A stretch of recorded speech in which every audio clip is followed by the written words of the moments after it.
शहबाज शरीफ असम्बलियां तोड़कर सूबे और मरकज का इकट्ठा इलेक्शन कराएं वरना पछताएंगे। शेख रशीद ने खबरदार कर दिया। कहा, कौम नवाज शरीफ से मुतालबा करती है कि आए इलेक्शन लड़ें। सबसे ज्यादा सियासत में तबाही नून लीग की हुई है। मरियम नवाज नून लीग को बहरान में डाल सकती हैं, निकाल नहीं सकती। सुप्रीम कोर्ट के फैसले ने मुल्क को बहरान से बचाया है। सुप्रीम कोर्ट से दरख्वास्त करूंगा कि नैब तरामीम केस का भी जल्द फैसला करे। शहबाज शरीफ साहब को कहता हूँ कि असम्बलियाँ तोड़ दें, सूबे और मरकज का इकट्ठा इलेक्शन कराएं, सारी उम्र वरना पछताएंगे आप। कौम नवाज शरीफ से मुतालबा करती है आए और इलेक्शन में हिस्सा ले। अगर हिम्मत है नवाज शरीफ तो पाकिस्तान में आओ।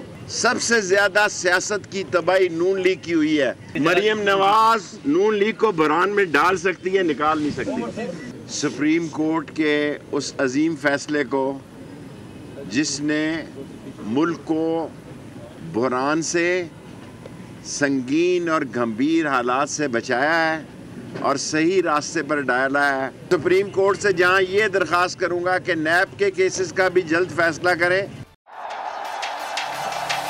जिंदगी एक मैदान है और PSL 8 में हर टीम को छूना आसमान है।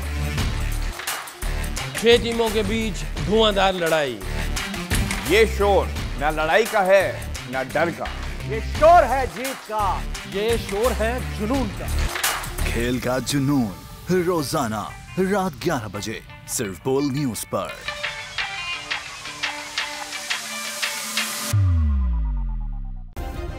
सब्सक्राइब करें और बेल दबाएं ताकि कोई खबर रह न जाए।